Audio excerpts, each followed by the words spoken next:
The Epstein Ballroom. Oh, here we go again. Another layer peeled back from the rotten onion that is Donald Trump's orbit. And wouldn't you know it, one of his closest lieutenants is finally coughing up the truth about their cozy dance with Jeffrey Epstein. I'm talking about Pam Bondi, Trump's freshly minted Attorney General, the woman he handpicked to helm the Justice Department like she's some kind of loyalty shield. In a bombshell briefing back in May 2025, Bondi sat down with the big man himself and laid it out plain. His name is splashed all over those Epstein files, rubbing elbows with the worst of the elite scum in documents that scream access and influence. Not just a casual mention, mind you. This is the kind of ink that ties you to flight logs, party invites, and whispers of favors traded in the shadows. And Bondi, she knew. She briefed him alongside her deputy, Todd Blanche, that sanctimonious fixer who's been Trump's legal lapdog since the hush money days. This isn't some leak from a disgruntled intern. It's an official admission from the top, straight from the woman Trump swore would drain the swamp. While she's knee-deep in its muck. Let's rewind the tape, because context isn't optional when you're dissecting a scandal this festering. Trump and Epstein weren't strangers who bumped elbows at a charity gala once. They were fixtures in each other's worlds for over a decade, from the glitzy 90s Manhattan scene to the sleazy underbelly of Mar-a-Lago bashes. Remember that 2002 New York Magazine profile where Trump gushed about Epstein like a starstruck teenager? "I've known Jeff for 15 years. Terrific guy," he said. "He's a lot of fun to be with. It is even said that he likes beautiful women as much as I do, and many of them are on the younger side." Younger side. Let that sink in. We're talking a convicted sex offender here, a predator who built an empire on trafficking minors, and Trump.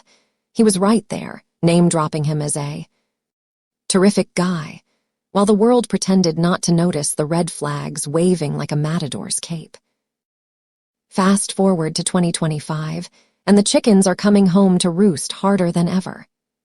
Bondi's admission, framed as a routine briefing, because of course it was, drops amid a torrent of declassified docs that Bondi herself promised would expose the deep state peddlers.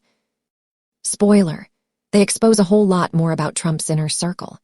Flight logs from Epstein's Lolita Express. Trump's on them, multiple trips logged between Palm Beach and New York, dates that overlap with some of the most damning allegations from Epstein's victims. Not flying solo, either.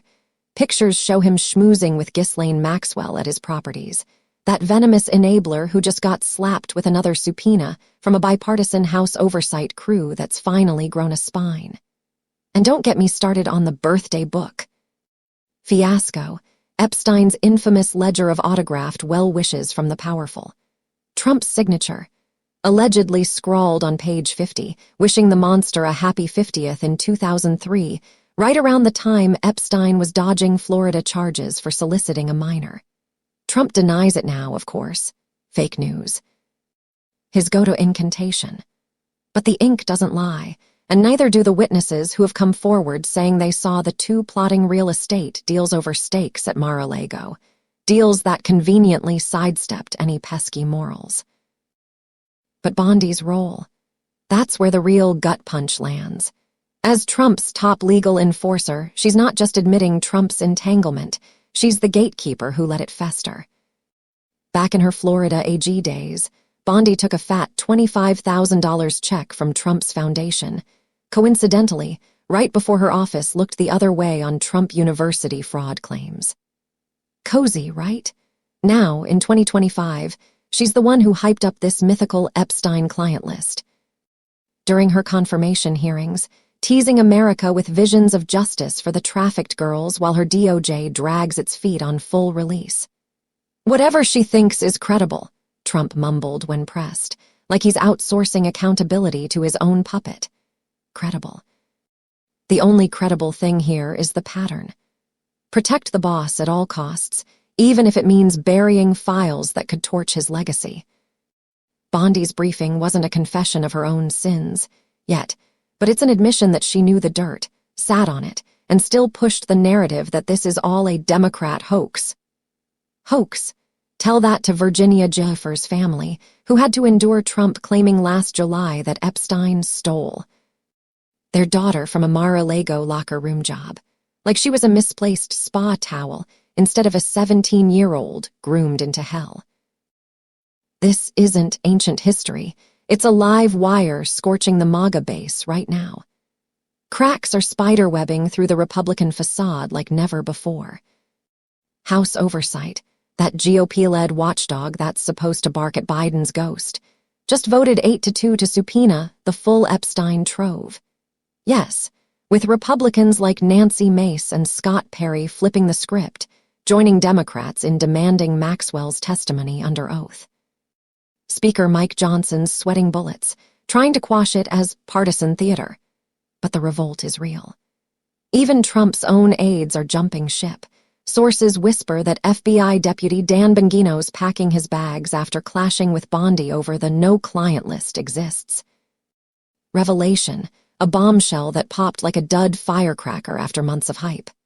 "I'm out," one insider reportedly texted, and who can blame them? When your boss's nightmare turns into your career obituary, self-preservation kicks in. Dig deeper, and the rot spreads.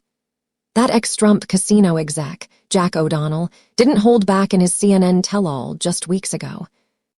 As head of Trump Plaza in the late 80s, he caught Trump and Epstein rolling in on a Sunday morning with 3 women, one a 19-year-old who barely passed muster with regulators. O'Donnell chewed Trump out, warned him the fines would bankrupt the joint if they kept this up, and begged him to cut ties. "They were pretty good buddies," he said, the kind who jetted to AC events together, scouting talent that had nothing to do with blackjack tables. Trump ignored him, of course. Arrogance is his cologne, and now, 35 years later, that youthful indiscretion looks a hell of a lot like a preview of the scandals to come. Epstein's web wasn't built overnight. It was woven with threads from guys like Trump, who saw power as a playground and women, especially young ones, as props. And let's not pretend this is isolated. Trump's Epstein ties mirror the man, flashy, predatory, untouchable. He bragged about turning down an island invite, per Reuters last July, like that's some badge of honor, as if skipping the main course absolves the appetizers.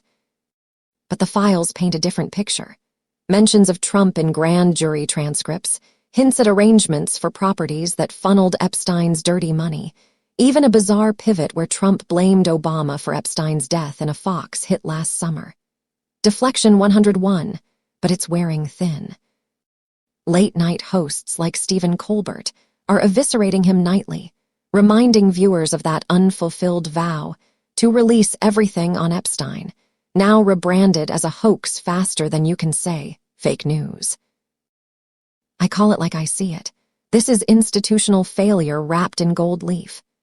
Bondi's admission isn't just a footnote. It's the thread that unravels the myth of Trump's outsider purity. She briefed him knowing full well the optics, his name in lights next to predators, and chose loyalty over light. The GOP revolt. It's not heroism, it's panic, a realization that riding this tiger might leave them mauled. Republicans like Mace aren't suddenly principled, they're calculating the polls, the donors fleeing like rats from a sinking ship. And the victims. Giuffre's gone. Her family left picking up Trump's scraps of denial, while Maxwell rots in Supermax, her subpoena a hollow gesture unless Bondi grows a conscience. What does this mean for America? Plenty. If the DOJ under Bondi keeps stonewalling, citing national security for files that read like a who's who of corruption, we're staring down 4 more years of weaponized secrecy. Trump's already pivoting to tariffs and border walls, but this Epstein specter clings like damp rot, eroding trust in the very institutions meant to protect us. Independent probes, like the one Judge Beryl Howell shot down last month on grand jury seals, highlight the farce. Justice delayed is justice for the elite. We need whistleblowers, not enablers, transparency, not tantrums. Bluntly, Trump's team built this house of cards on lies about draining swamps, but the only thing draining now is the blood from their credibility. Bondi's admission is the crack in the dam. Floodgates open, and the deluge will drown the denials. Victims deserve reckoning, not redactions. The public deserves truth, not tweets. And if history teaches anything, it's that empires built on predation crumble fastest when the architects start confessing. Watch this space. The real storm's just brewing. But wait, there's more rot to excavate. Let's talk timelines because facts don't care about feelings and neither do I. Epstein's 2008 plea deal. Orchestrated by Alex Acosta, Trump's future labor secretary, who got a sweetheart slap on the wrist for the financier while victims screamed from the sidelines. Trump praised Acosta then, called him a terrific pick, echoes of that 02 profile anyone.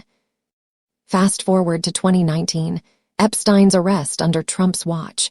Crickets from the White House until the suicide, then conspiracy theories flew faster than the Lolita's jets. Now, 2025, with Bondi at the helm, we're treated to phased releases.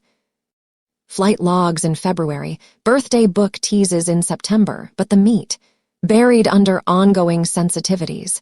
Sensitivities for whom? The powerful always. Consider the human cost. Jennifer wasn't stolen like Trump quipped. She was lured, abused, silenced, until she wasn't. Her 2021 settlement with Prince Andrew, a footnote in Epstein's ledger, but Trump's casual dismissal last July reopened wounds that never healed. Families like hers aren't props for pressers. They're the reason we demand better. Yet Bondi, with her prosecutorial pedigree, chooses sides. The side that donated to her campaigns, the side that elevates her to AG. It's not incompetence, it's complicity. And the GOP? That 8-2 vote wasn't thunder, it was fracture. Perry and Jack, Freedom Caucus firebrands, breaking ranks because their voters are howling. Polls show MAGA splintering. 20% of Republicans now doubt Trump's Epstein distance for a fresh Quinnipiac drop, and town halls turn toxic when moderators dare mention the files.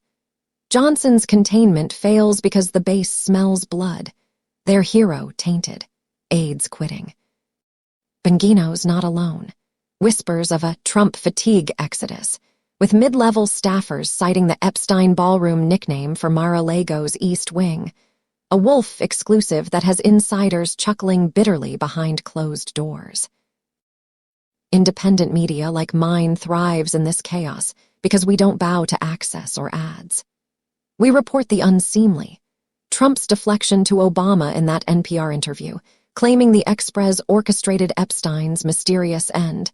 The White House spin from Caroline Leavitt, defending file handling as meticulous, while a federal judge calls BS on their seal motions. Fact-checkers at the Times are working overtime, debunking Trump's. I barely knew him revisionism against a 15-year paper trail of photos, quotes, and logs. So where does this end? Not with a whimper, that's for damn sure. Maxwell's subpoena could crack her open. 20 years in, she's got nothing left to lose. If she names names, Bondi's routine briefing becomes exhibit of an obstruction trials. Victims' advocates are mobilizing, lawsuits stacking like cordwood, and even Reuters is tallying the fallout. Trump's approval dipping below 40% on trust metrics, his strongman aura punctured by pedophile-adjacent stink. Fearless take. This scandal isn't Trump's downfall. Nothing is the man's Teflon incarnate, but it's the mirror he can't shatter. Bondi's admission forces a reckoning. Aides don't just serve, they enable. And when the enablers crack, the king stands naked. America demand the full files. Not phases, not redactions, everything. Because in the Epstein saga, the real crime isn't the parties, it's the cover-up that follows. Wake up, patriots. The swamp's not drained, it's deeper than ever, and your fearless leader's swimming in it. He is attacking us and making us all suffer, because he is using us as distraction from the files. He is willing to kill us over his own guilt. Written by Santiago D.C. Maria.